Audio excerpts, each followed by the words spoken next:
Tu es morte cette nuit. Le jour s'est levé quand même. Mireille ne l'a pas vue, et je ne verrai jamais Mireille. Papa n'a pas pris le temps de pleurer.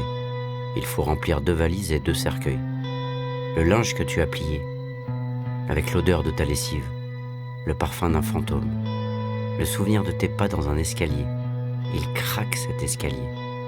Moi, non. J'imite papa. Il ferme les valises et les cercueils en fronçant les sourcils. Ses yeux se perdent au loin, mais il fait vite et bien. Mes yeux se perdent au loin et au loin, je ne vois rien d'autre que du rien. Pauvre petit Ménou, tu n'auras plus de maman. C'est la dernière chose que tu m'as dite quand tu étais allongé dans ton lit. Et moi je pleurais sans m'arrêter. Puis je me suis arrêté.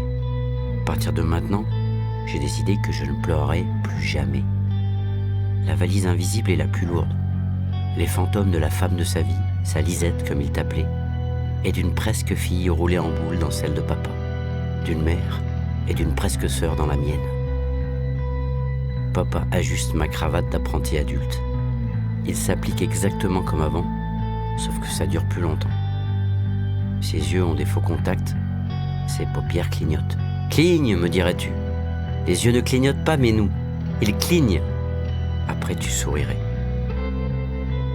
Il faut que tu comprennes que je ne peux pas m'occuper de toi pour l'instant, dit papa. J'aimerais bien savoir combien de temps ça dure, pour l'instant. Mais je dis rien. C'est mon devoir de retourner combattre, tu le sais. Je le sais beaucoup mieux que bien, alors je hoche légèrement la tête.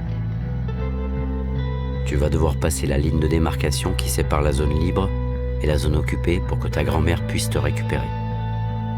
C'est une nouvelle frontière que l'on ne peut pas franchir quand on est français. Jeanne, une cousine de maman, possède un terrain qui se situe des 2 côtés de cette frontière interdite. Elle va te faire traverser. Il faudra te cacher dans une charrette à foin. Une fois passé, tu seras en zone occupée.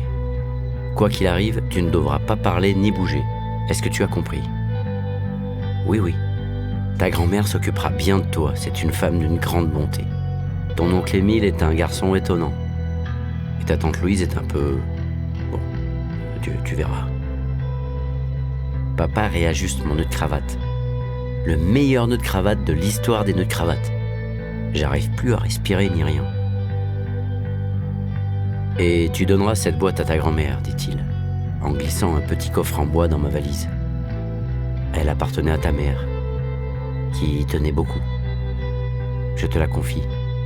Donne-la lui dès que tu arrives et surtout, quoi qu'il se passe, ne l'ouvre pas. Tu as bien compris, mon petit. Je hoche encore la tête pour imiter le gars qui comprend tout. En vrai, mon cœur est en train de foutre le feu à mon cerveau. Mais nous, insiste-t-il avec ce regard de papa d'avant les catastrophes.